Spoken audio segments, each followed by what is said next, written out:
Oh, well, there's a couple of questions that'll come in the in between stage, but ultimately, at the end of the day, the landlord's goal is to get into court and find some sort of solution. What is that solution look like these days? Is it we're a formalized payment plan, even though they might be a handful of months behind, or is it really going after getting them out? I know it might be a case by case, but what for the middle of the road where you're not sure if they're screwing you or not sure if they are legitimate type scenarios, is it more after a payment plan? Yeah, let me start here. So let me say this first, even though I'm an eviction attorney and this is what we do, if you can cash for key someone at any level, you're in a much better spot than hiring an attorney to go through an eviction courtroom. We know a few things that are against this. One, the courts are kind of going to be fairly busy and backlogged, right? We know the sheriffs aren't doing evictions at the end of the eviction run. I'll get there in a minute too.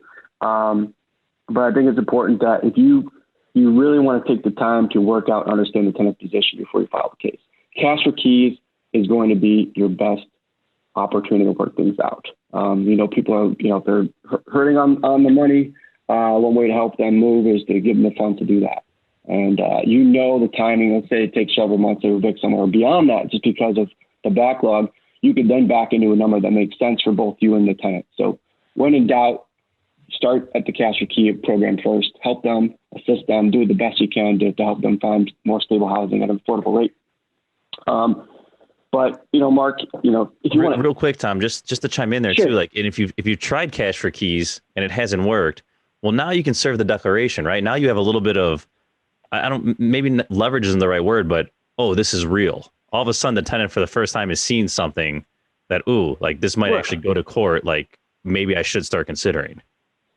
Sure. And it's our position that if we at least have access to the court systems and access to a judge that has has the authority to make decisions on these cases, we at least are in a more position of strength than we were before. Before we had nothing. It's like you didn't pay, nothing can happen. But today, as long as you've served that, you vetted them out with a payment plan or a cash or key program that failed, to your point, Tom, and then you served them with the declaration, they didn't give it back to you. They just kind of ignored that. And then you've served them the termination notice and the COVID Know Your Rights notice.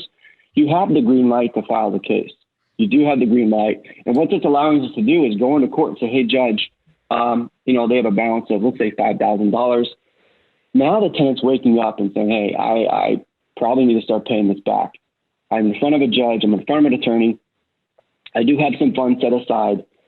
And at that point, whether you're, any attorney you're using, you do want to ask your attorney to see if you're open to structuring payment plans that are,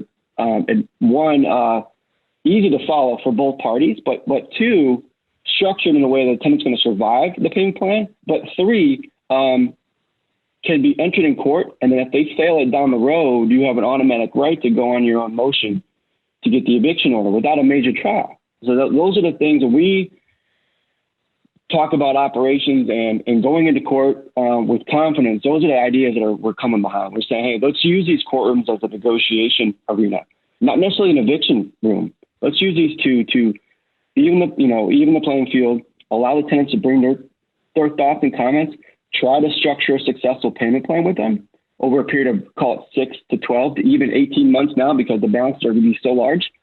We're understanding how to structure those in a really, buttoned up way, because we know, working on the operations side of in the landlord environment, I know what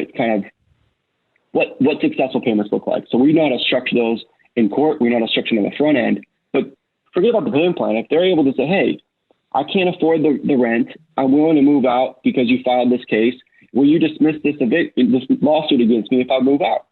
That's also a great option, because it's a win-win, right? I will say this now, and I'll say this again. Even when a landlord wins in an eviction room, they actually lose, right? So there is no winner in these eviction rooms, absolutely no winner. So we like to turn these rooms into a little bit more positive environments for both parties. It doesn't necessarily be a seek and destroy proposition for both sides. So we like the fact that courts are opening. That's a positive. It allows us to structure good deals, allows us to talk to the judges, to the tenants, and get things moving again. So we're happy about that.